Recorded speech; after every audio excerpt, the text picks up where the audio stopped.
I want to thank the LEC Authority. Their oversight of this project has been ruthlessly criticized from every angle. In fairness to them, this has been their first rodeo, and the ride has been more brutal than anything anyone on the project, connected to the project, or advising the project has ever seen in their lives. But the overarching truth is that the oversight of the LEC Authority and the Baker Group has been and is the only reason certain problems have been corrected. They have been the only mechanism to fix the problems, and they have been the ones in the position to ensure this building lasts longer than the previous one. Third, I want to thank the state legislature for making our jobs difficult. I call, once again, on behalf of the Board of Supervisors, and they can correct me publicly and chastise me at the next board meeting if I'm not speaking for them here, to change Iowa Code 26-9, which required that the contract for the public improvement must be awarded to the lowest responsible bidder.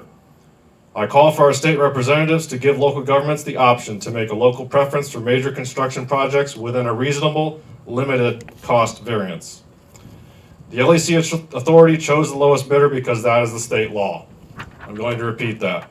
The LEC Authority chose the lowest bidder because that is the state law. I'm going to repeat that one more time. The LEC Authority chose the lowest bidder because that is the state law. Every big construction project wants to achieve three things: low borrowing rates, low inflation, and low construction cost increases. Based on the start date, we hit the first two, but missed the third. No one hits all three.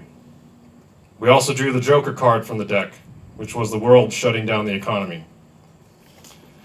At the end of the day, this project has avoided the worst case scenario, abdicating our God-given and state-mandated responsibility to provide a law enforcement center for the long term. In 50 years, no one will care that the project was delayed by a year or two, and no one will care about the protesters who drove across the state to accuse our local officers and prosecutors of systemic injustice.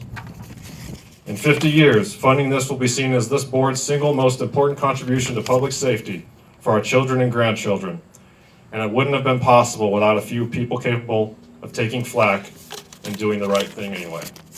Thank you.